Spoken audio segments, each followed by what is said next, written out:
Good morning. Hi, I am Pam Fox. Thank you for watching.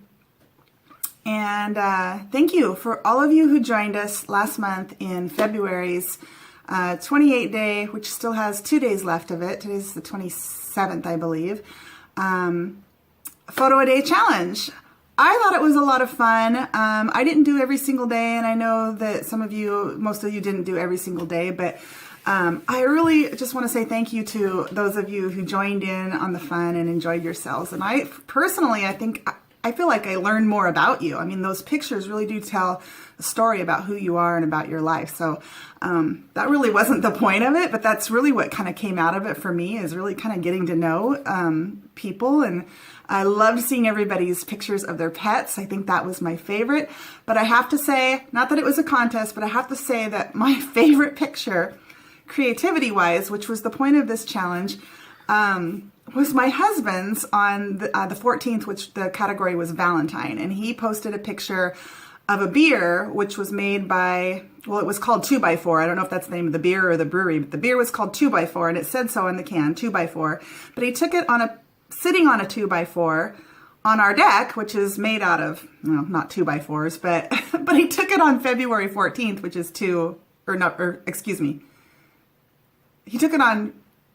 he didn't take it on Valentine's Day. Let me go back. It was on February 4th. So 2x4. Anyway, I thought that was very creative. I was impressed by that.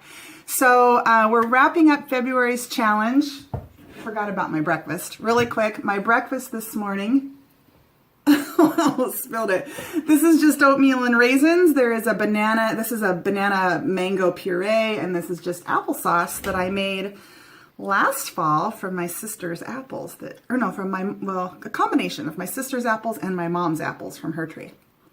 Really good. And I'm just going to put some,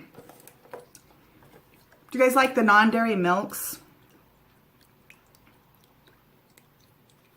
I've tried them all. Well, I haven't tried macadamia milk. Did you guys know there's a macadamia milk? I just discovered it in the store yesterday. I didn't know there was such a thing. I like them all. I usually just buy whatever's on sale. I really like that ultra soy milk on my oatmeal. It's very creamy. But I just buy a variety of milks and eat, depends on the recipe, what I'm making. It's really good. This just tastes like I'm eating, breakfast or dessert for breakfast. I've probably said that before. Anyway, I gotta go to work this morning, so I'm trying to do 2 things at once. Eat my breakfast while I shoot this video. But I do want to introduce March's challenge. So again, guys, the reason I developed this Up Your Game page is to up our game in different areas of life. It's a circle of life. This is just 12 categories of life. Spirituality, creativity, finances, career, education, health, physical education. There's 12 categories. And so I'm just presenting 30-day challenges every month, one taken from a different category each month, so that you can practice that area of your life. For many of us, there are over 200 members on this page, and most of them are fellow classmates with myself at the Institute for Integrative Nutrition. And, many of you are enrolled in this program because you want to be a health coach and you want to help others overcome illness, you want to help them lose weight, you want to help them feel better. Basically, you want to care for the sick. And so, whether you're in healthcare or not, I think most of us, we see the suffering around us and we want to reduce others' suffering. And we don't always feel like we have any control or say in that. And sometimes our own life, the example of our own life can be a light to others. And if you can't practice what you're preaching, then, you're not really in the most ideal state to be able to help others if you haven't helped yourself first. So that's what this is about. It's about you know, working on yourself. And, you know, obviously we're always working on ourselves. I think that's just life. Life just teaches us things, and, you know, we gain experience and wisdom and strength through our own experiences. But this is a way that you can proactively, you know, take steps towards each month, small, fun challenges to up your game, to be better.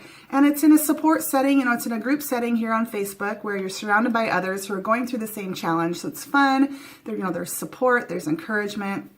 I'm really enjoying it. So I hope more of you will jump in March and join us in the challenge. It's going to be a great one, and I'm going to talk about it in a minute. I was just going to mention, I don't know how many of you watched, I opened up this week's module and watched the first video, and it was basically about, you know, working on yourself first and living your best life. And I certainly don't want to try to say that we have to get ourselves perfect before we can influence others. That's not what I'm trying to say. Never feel like you have to totally have your act together and be, you know, in a really awesome state before you can help others. That's not what this is about. But we do always need to be working on ourselves. We always need to be reflecting upon ourselves and recognizing where our weaknesses are, and having an understanding that we can do things. We can practice. We can make changes. We can work harder. We can make a difference in our own lives. We can transform.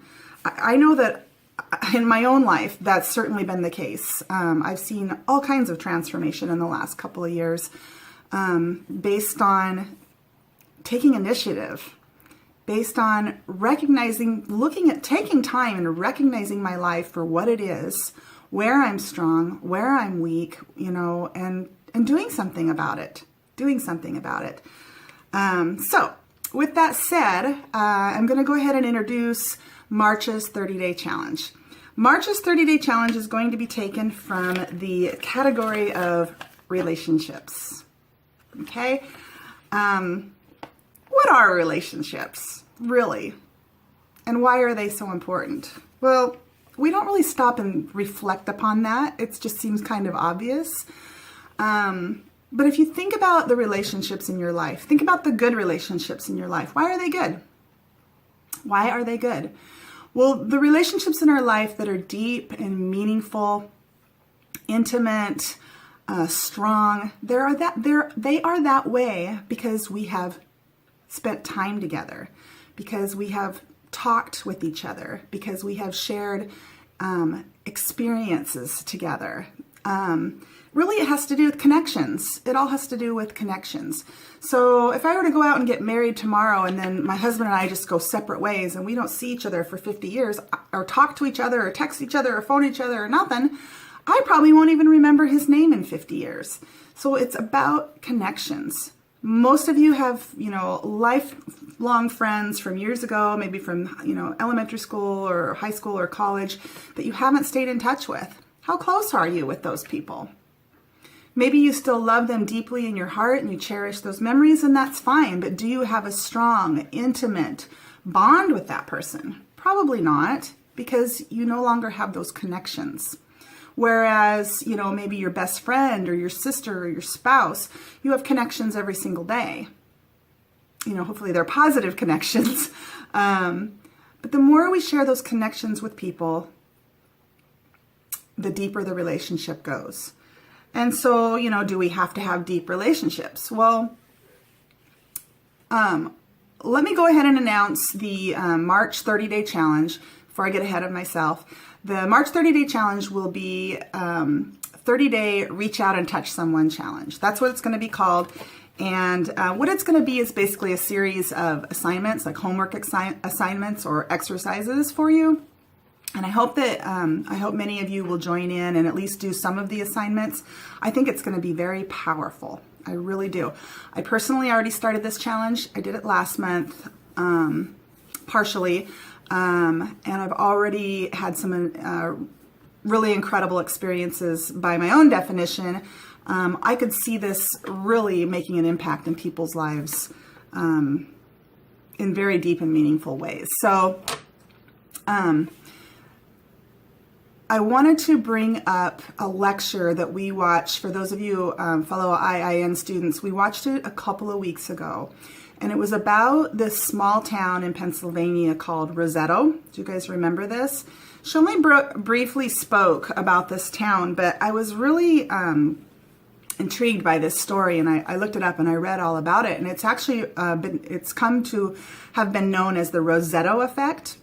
And it's about, in the 50s, there was a small town in Pennsylvania of Italian immigrants who were found to have very low rates of heart disease, which is and was at the time our country's #1 killer. And so they studied this community. Very low rates of heart disease, very low rates of illness in general. So they studied this community, and they actually did a 50-year study on this community. But they found, their eating habits weren't necessarily healthy. They ate, meatballs cooked in lard was one example. They smoked. They drank a lot of alcohol. They worked very hard. Most of the men worked in mines. Most of the women worked in like blouse factories.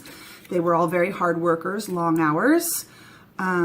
So they thought maybe it was their genes. So they actually studied their ancestors. They went and looked at other immigrants from their homeland that had settled in other communities here in the U.S., but they found that they were just as unhealthy as, others. And they studied the communities around Rosetto, and they were just as unhealthy as others. It was just the people in this small town of Rosetto that had markedly decreased rates of heart disease and of illness in general. They were dying, of older age. They were dying of old age instead of dying of heart attacks, which is the norm.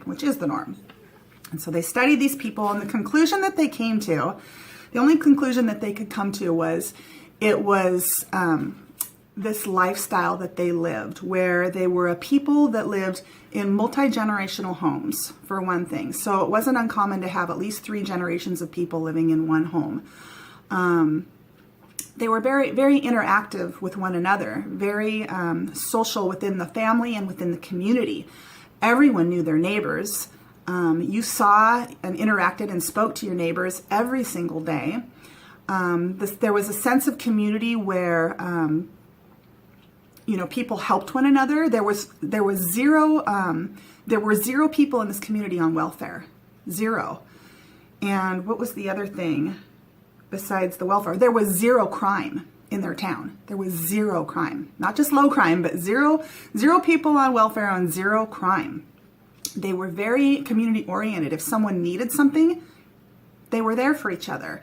If the neighbors needed a babysitter, or if you needed a babysitter, the neighbors did it for you, or your family was there for you. It was just very community oriented, very faith oriented. The local church, everybody went to church together, and they celebrated the holidays together. They celebrated the traditional, Catholic, festivities together. And they were just very together. And there was very little loneliness, and there was no depression. Which is interesting to me, because sometimes I can find spending a lot of time around family and friends can be stressful to me. If I'm hosting an event in my home and I know I've got family coming over, I've got to clean the house, and I got to go shopping, and I got to make sure there's enough food for everybody, and and then there's the mess to clean up afterwards. And I find that it can be very stressful. So somehow these people, even though, they ate an unhealthy diet, and they smoked, and they drank a lot of alcohol, a lot of wine, and they didn't eat olive oil or anything like that. Everything was cooked in lard. It was very interesting. But even though, despite all of that, they were a very healthy, happy people. And so I think there's a great lesson to be learned there. And what is the lesson? I mean, obviously I can't go out and invite my whole family to come and live in my home so that we can be healthier people. But I can improve the connections. I can improve the relationships. Or for some people out there, there are people who don't have family. There are people who don't have relationships. And so we're going to be talking a little bit about that over the course of the month. There are ways you can create your family. I'm going to be talking about that. And there are ways you can improve the relationships that you already have. So I am going to wrap this up with our first homework assignment. Your first homework assignment is to take a minute, sit down somewhere quiet, somewhere where you're not going to be interrupted, and think about the relationships in your life. And I want you to go ahead and grade yourself. So here, I was thinking about this. I want to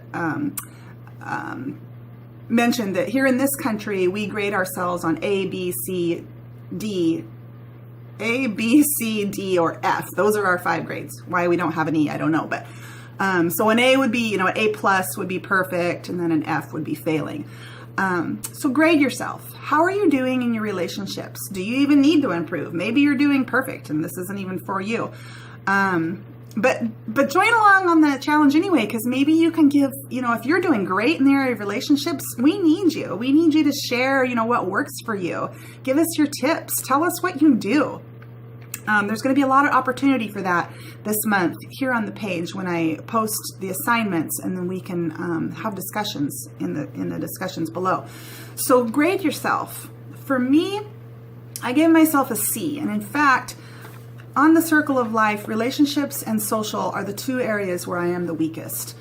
For me, I let fear and negative self-talk get in my way of deepening relationships. For example, I would really like to have stronger relationships with my adult children who've grown and fled the nest. But what I find that I do is I say things to myself like, they're grown, they're on their own, they're living their own lives. Leave them alone, give them space, don't be a bother, don't be a nuisance. And so a week can go by, a month can go by, several months, in fact, have gone by with myself and my son where we haven't talked at all. And again, it's because I have this self-talk that says, and so that can happen. I work with elderly people, and can't tell you how many times I have known a person who, oh, yeah, I have a son, but I haven't spoken to him in 30 years or 40 years or 50 years. And I understand there may be a lot more to that that I don't know about. But personally, I don't ever want to become that person. I don't ever want to wake up one day and say, I haven't spoken to my son in 40 years. And so what can I do about that? It's up to me. It really is up to me. The depth at which we take each of our own individual relationships is really up to us. It really is. And so we're going to talk a lot about those things over the course of the next month, and I hope that you will join along. So go ahead and post in the comments section below this video here on the Up Your Game Facebook page what your grade is, and tell us a little bit why. Tell us a little bit why you gave yourself that grade. That's your first assignment. All right, so for those of you, so this video is on YouTube. Some people might watch it that don't know about Up Your Game. I just want to mention really quick, the Up Your Game Facebook page is a private group. You can come on over and check it out and request to join. And that's it. So I hope you all have a great day, and thanks for watching.